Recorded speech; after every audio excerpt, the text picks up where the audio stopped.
Assalamualaikum. Kali ini kita akan membicarakan profitabilitas dan hubungannya dengan produktivitas. Jadi, walaupun membicarakan keuangan, tapi ada nuansa operasi di sini. Baik, jadi beberapa topik akan kita bahas di sini. Pertama adalah hubungan antara input dan output, dan nanti akan masuk ke dalam konsep produktivitas. Yang kedua, melihat profitabilitas dari sisi yang sedikit berbeda. Dan kemudian model produktivitas ada 5 yang akan kita bahas seluruhnya, mulai dari work effectively sampai dengan manage growth. Baik, sekarang kita lihat hubungan antara input dan output. Jadi input ini bicara pada sisi resource yang digunakan untuk melakukan proses. Sementara output kita bicara effectiveness. Bagaimana hasil dari proses tersebut dalam bentuk produksi atau penjualan. Input bisa dalam bentuk biaya atau bahan baku. Nah, di sini kita bisa lihat produktivitas adalah mempertemukan antara efektivitas atau effectiveness dengan efisiensi. Jadi, output dibagi dengan input. Ini konsep yang secara umum bisa kita temui. Sekarang kita akan melihat dulu hubungan antara produktivitas dan profitabilitas. Jadi tadi sudah disebutkan hubungan antara input dan output dipertemukan dalam hitungan produktivitas di mana output dibagi dengan input. Nah, di sini kita ingatkan lagi, dalam keuangan kita mengenal laba, yaitu selisih antara penjualan dengan biaya. Jadi selisih dalam urusan atau hitungan angka yang mutlak. Sementara produktivitas dalam perhitungan dengan konsep yang relatif, yaitu output dibagi dengan input. Tapi kita akan adaptasi di sini supaya mudah dan menginspirasi dalam melihat hubungan antara penjualan dan biaya.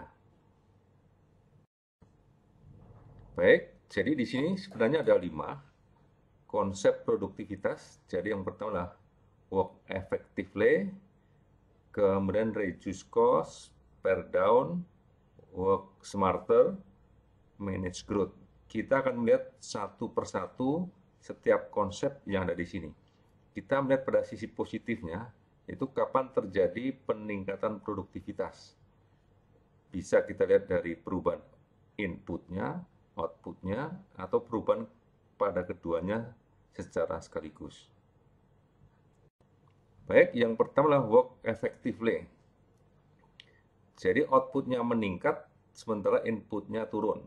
Penjualan meningkat, biayanya turun. Tentu ini adalah sesuatu yang sangat efektif. Walaupun demikian, kalau keduanya dilakukan secara sekaligus, biasanya tingkat kesulitannya cukup tinggi. Walaupun demikian, karena inilah suatu konsep yang besar, maka lebih sering dibicarakan karena merupakan gagasan dasar dari produktivitas itu sendiri.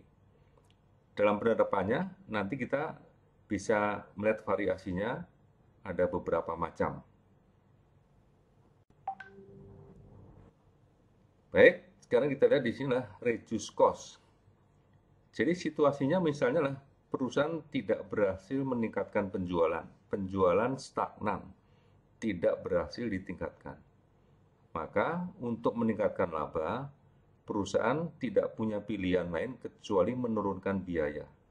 Ini sesuatu yang pilihan yang mungkin harus diambil karena pada sisi customer-nya sudah mentok. Jadi harus berhemat untuk meningkatkan laba. Ini terjadi misalnya pada perusahaan yang sudah tidak mampu lagi meningkatkan penjualan, sementara kondisi pasarnya tidak berubah, jadi mereka berjuang dengan cara berhemat.